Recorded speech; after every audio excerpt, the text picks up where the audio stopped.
Pernahkah Anda merasa tenang saat membaca solawat? Lalu Anda diajarkan bacaan yang indah dengan jumlah tertentu, janji luar biasa. Dan katanya, ini dari para wali, dari kiai besar, dari guru tarekat agung.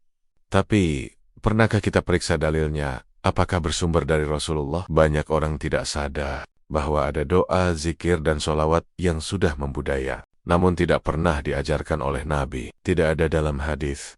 Tidak pula disebut oleh para sahabat. Bahkan, kadang maknanya ganjil dan pujiannya berlebihan. Seperti menyebut Nabi sebagai pengatur rezeki atau penolong utama dalam segala urusan gaib. Padahal semua itu hak mutlak Allah. Tapi justru yang seperti inilah yang paling semangat diajarkan. Paling cepat viral, dan paling sering dibumbui dengan kalimat sudah terbukti.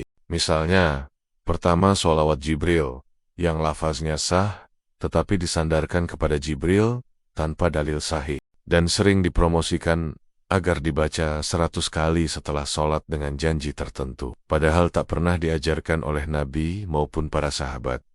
Kedua, solawat nariyah, yang memuat klaim, dengan beliau kesulitan akan terurai, hajat terpenuhi. Lafaz ini tidak ada dalam hadis sahih, dan fadilahnya banyak dikaitkan dengan mimpi atau keyakinan turun-temurun, bukan dalil dari wahyu. Ketiga, solawat karangan sufi, yang menyebut Nabi sebagai gauts, atau penolong utama segala urusan, bahkan menjanjikan, barang siapa membacanya 4444 kali, segala hajat akan terkabul. Padahal, tidak ada satupun hadis sahih yang menjaminnya. Perlu ditegaskan, selama lafaz solawat tidak menyelisihi makna syariat, para ulama memberi ruang sebagai doa umum. Tapi yang keliru adalah mengikatnya dengan jumlah, waktu, atau fadilah tertentu, tanpa dalil, apalagi mengklaimnya sebagai ajaran dari Nabi atau Jibril. Sementara itu, solawat yang jelas-jelas diajarkan Nabi, justru dianggap tidak luar biasa. Seperti solawat Ibrahimiyah, yang sering dibaca saat sholat. Zikir-zikir sahih dari Bukhari dan Muslim, jarang disebarkan, karena tidak disebut ampuh, atau tidak dilabeli sebagai rahasia para wali. Maka ia dianggap tak istimewa.